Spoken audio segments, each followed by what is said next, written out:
বিজেপির বুথ সভাপতির বাড়িতে বিধ্বংসী অগ্নিকাণ্ড। ঘটনা শনিবার গভীর রাতে বিশালগড় থানাধীন পূর্ব লক্ষ্মীবিল কর্মকার পাড়ায়। প্রাপ্ত খবর এরকম যে পূর্ব লক্ষ্মীবিল কর্মকার পাড়া এলাকার বিজেপির 16/46 নম্বর বুথের সভাপতি মাধব দত্তের বাড়িতে আচমকাই নাকি বিদ্যুতের শর্ট সার্কিট থেকে ভয়াবহ অগ্নিসংযোগ হয়।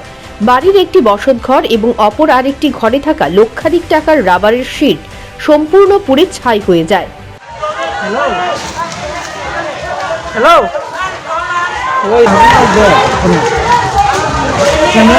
ঘটনা খবর পেয়ে বিশালগড় অগ্নি নির্বাপক দপ্তরের কর্মীরা তড়িঘড়ি ঘটনাস্থলে ছুটে গিয়ে আগুন নিয়ন্ত্রণে আনেন। ততক্ষণে যা হবার হয়ে গেল। আমাদের বিশালগড় ফায়ার স্টেশনে একটা খবর আছে যে কর্মকার টিলাতে একটা ফায়ার করেছে। তো আমরা খবর পেয়ে সঙ্গে সঙ্গে এখানে আসার পরে দেখলাম যে মাধব দত্ত ওনার বাড়িতে একটা রাবার আছিল ঘরের মধ্যে, ওই ঘরে আগুন জ্বলছে এবং আমরা এসে সঙ্গে সঙ্গে কাজ আরম্ভ করছি, কাজ করে আগুন আয়ত্ত আনছি। কয়টা ঘর পুরা গেছে? একটা করে পুরা গেছে। এটার পাশাপাশি সঙ্গে আরেকটা ঘর আসছিল, এটা বাঁচছে। তারপরে এটার মধ্যে একটু হিট লাগছে। কিসের থেকে এই আগুনের সূত্রপাত?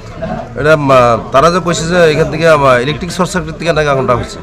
মানে কি পুরা গেছে? কি এখানে ঘরের মধ্যে কিছু লাকি আছিল এবং রাবার কিছু আছিল। কিছু কি বাঁচানো গেছে না? না, রাবার পুরাই ড্যামেজ হয়ে গেছে। এখন কি আগুন নিয়ন্ত্রণে আছে? হ্যাঁ, আমরা আগুন নিয়ন্ত্রণে। ঘটনার খবর পেয়ে তৎক্ষণাৎ ঘটনাস্থলে ছুটে যান বিধায়ক সুশান্ত দেব। খোঁজ খবর নিলেন সবকিছুর।